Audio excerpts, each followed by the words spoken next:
من خياطة كان عثمان في ديمقراطية عثمان مثلا يعني تو مرة بتوع هنا السودان أو جهة مقابلة كردوا من الكتابة كما قاسم كردوا مثلا باوكي دكتور هو رئيس صحة سليماني هو جراح هو الدكتور اللي حبس خاني نقيب هو حبس خاني نقيب سوى واحد نزليجي هو هنا واحد يستحكم هو السودان يستيش ما قلت لبايا لتنزع حمزة ترجع كريم يعني كوبري بيلورية شكل ديوارك قصاك باسي بيلوريك باسي أو شارعك شلون أو شارع أو هنا دمريكا باسي أوكا كاريزي كبوانا يعني ولي سون ولي وعالي حاطوها بشارة زمرية على تبين إلى رشد إلى عاشورا أمور ما نقولش أما كشتي لكتاب أما باسي عن قدوة أما لكتاب كيخوما أما أكل كتاب أما أنا ما بدل لها أنتي لها الناس على كتير زاني لجوب زاني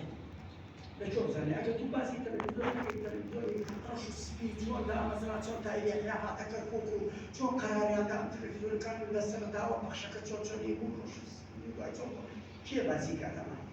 واش لا واش زاتي نبي ما ذاكري خو ما فهمتي ذاكري ما ذاكري ام شارع ذاكري ام شارع يعني 8 صالي ام شارع 2 صالي ام شارع باب كاكا لو بس انجليز هذا لو بس مكان كابراي كابونيرا لا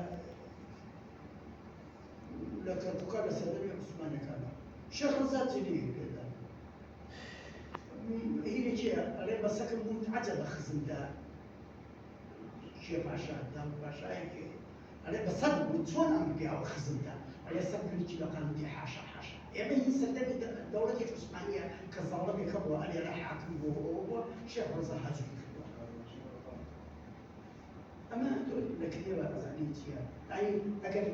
كثير بخير دوا مثلا حمد ترى ديوان شو كان حاجقات كل وصاري سرحضاني فكري بنوي لا حاجقات وصاري والله لكن أنا في الجبل شعب بيد الله ينادي ولا وصاري والله هات يا واش برو كتب خير الروا أصاني سمكو يعني شلون ما شمعوني بخد سمكو شكا